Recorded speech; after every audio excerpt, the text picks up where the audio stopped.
Well, anytime you start 2-0, you're happy. Don't know the last time we were able to do that here, but that's a great start. You're playing a team that went to a super regional, and I have a lot of respect for, and really good club. I thought the first two arms they ran out there, the right-hander for game number 1, 89-92, sharp breaking ball. I thought he was really good, and we did a nice job of sticking with our approach and getting the bullpen with him. And then Deverman was as advertised. You're talking about a preseason All-American. You're talking about top 15, 20 arms in the country. I think he went 7 innings and was outstanding. And our approach against him was we knew he was going to get us a few times. We had to see the fastball down, and we had to not get panicked. And then Coach Parker did a good job of teaching or preaching to the guys. You don't have to beat an ace, you just have to get him out of the game. And I thought the key to both games were we were able to get to their bullpen and then do some damage. First game, Geck is 4 for 4. We did some situational hitting, which we've been preaching all off season and all fall. And then game number 2, Henry gets a slider and a homer there, and that's the only thing we were able to get off Deverman. And then we come back, and once we got the pin, we were able to manufacture, and then Henry goes backside with a big double, and we cash in with the infield in. Thought Van Cleve was outstanding. Thought our pitching all day was outstanding. Jackson Wells looked like Jackson Wells, 5 innings, 6 strikeouts, 1 run, maybe no runs, and Van Cleve was good. And then Hunter Royal came in a big moment back to game 1 with the infield out against McGinnis. They're one of their best hitters, and was able to get a strikeout, I believe. And, a lot of good things today for the first day doubleheader. And Coach, you talked in preseason a lot about how this year will be a little different than last, and that you're relying on your bullpen and your arms while you're kind of figuring things out offensively. Right. Is this about as good as it could have gone for the pitching staff? Absolutely. Rarely when you talk about, hey, we'd like to get Wells, 5 innings, 80 pitches and get him out of there. It's cold, it's February. And then we'd like to go right to Busick, who Busick could be a weekend starter easily, and started on the weekends last year as a freshman. And what a luxury to hand the ball to him. He does a great job. We were able to keep his pitch count low. And then we go to Royal when they had their left-handers coming up. But that worked out just as we had scripted it. And then game 2 worked out just as we had scripted it. We wanted to piggyback those starters there with Bunting and then the Van Cleve. And then we've got more guys down there that we're excited about for Sunday that we're going to be able to get out there.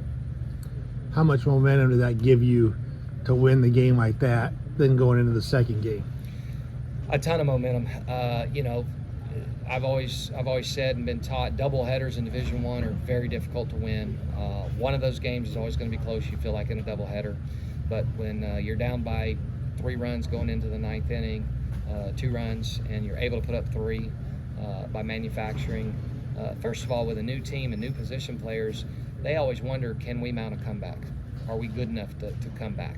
And that answers that right out of the gate. And then to be able to finish, and then you carry the momentum into game 2, but you've got a All-American that's waiting on you for game number 2. So we had to say, hey, as emotional as game number 1 was with all the pregame jitters, and then it went your way, now you got to get ready for that guy. And we had to wait him out and not panic and not get frustrated.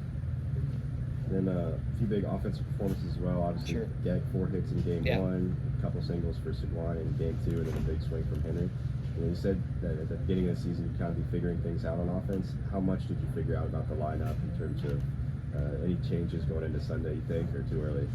Little too early, and I'll have to look at it and think about it. I was pretty happy overall. Quality at bats has been something we're just really been hammering. It's not about getting a base hit. It's about hitting the ball hard, 5 or more pitches, a walk. How can you get on base? How can you hit it hard? Geck gives you a quality at bat pretty much all day. Geck's good in the moment. Geck was good at Louisiana Tech with a bases loaded double down the right field line in the fall that got us going. That's when we first kind of saw that, he could be a guy that could drive in runs. Chaplin, Henry, Alex sitting right there is kind of a disruptor in that Alex can do a lot of different things. He can bunt, he can hit and run, he can hit a double for you. He's even 4 or 5 homers in there, which we tell him not to try to do very often. But we played offense today. We stole some bases. We went on some dirt balls. A couple of base running mistakes there late on the ball that went over their head. We went back to tag game number 1. If we'd have gone halfway or added, I felt like we might could have scored and won the game there. But we also have other players that we want to see. It's a deep roster. and we have guys that are really good that we also want to see. So that's not the set lineup by any stretch. We're going to see some other guys on Sunday. Thanks, Coach. Appreciate it, Coach. Real quick, Coach. Yes, sir. Obviously, with the inclement weather coming tomorrow, that changed up a lot of teams. Sure. You, Arkansas, UCA. I mean, the list goes on. How did that affect your pregame routine and how you guys normally get ready for a game day? Great question. It changed everything. So we were in here stretching at 9:10. We had to move the game up 3 hours, move the stretch time up 3 hours. It was cold. I think it was 31 degrees when we were out there. And so we had to show a little toughness by getting ourselves mentally prepared. We made ourselves scrimmage last Sunday in terrible weather to get prepared for this. And as you mentioned, all the way from Fayetteville to Little Rock over to Memphis, and even to Starkville, I've seen double headers and all across the East Coast. So nobody wants to play double headers, especially on opening day. I don't. But there may be a time where in a tournament you've got to win 2 games on a day. And so it's great preparation, and you hope that your team responds. And Coach Duvall, our strength coach, did a great job of having us ready with fresh legs. So, but tomorrow with the day off for both teams, it's nice because get our legs under us and get ready to go for Sunday. And Jack Klein starting, who we really like. Thanks, Thank you Coach. so much, Coach. Appreciate it. Thank you.